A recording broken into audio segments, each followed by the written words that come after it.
শুক্রবার সকাল থেকেই কুয়াশার চাদরে মোড়া রাজধানী ঢাকা। গেল কয়েকদিনের মতোই শীতে জবুথবু জনজীবন। বেলা গড়িয়েও দেখা নেই সূর্যের। কুয়াশা আর বাতাসের কারণে ভারী পোশাকেও শীত মানছে না, বিপাকে পড়ছেন সাধারণ মানুষ।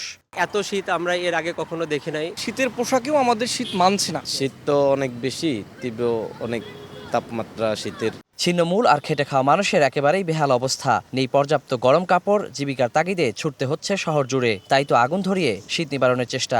শুক্রবার বন্ধ দিয়ে নেওয়া যায়, এরপরে বাইরে লাগছে পেটের খাম তো করে খাইতে। এই শীতের মধ্যে রাস্তায় টিপ নাই, তবু ঘুরতে হয়। আবহাওয়া অধিদপ্তর বলছে 2 থেকে 3 দিনে ধীরে ধীরে দেখা মিলবে সূর্যের। কমে আসতে শুরু করবে শীতের তীব্রতা। এরই মধ্যে বাড়তে শুরু করেছে তাপমাত্রাও। কুয়াশাটা আজকে আছে এবং এটা সূর্যের মুখ দেখতে আরও সময় লাগবে। আজকে দিনের শেষের দিকে হয়তো সূর্যের আলো পাওয়া যেতে পারে, কারণে আমাদের শীতের অনুভূতিটা বাড়ছে।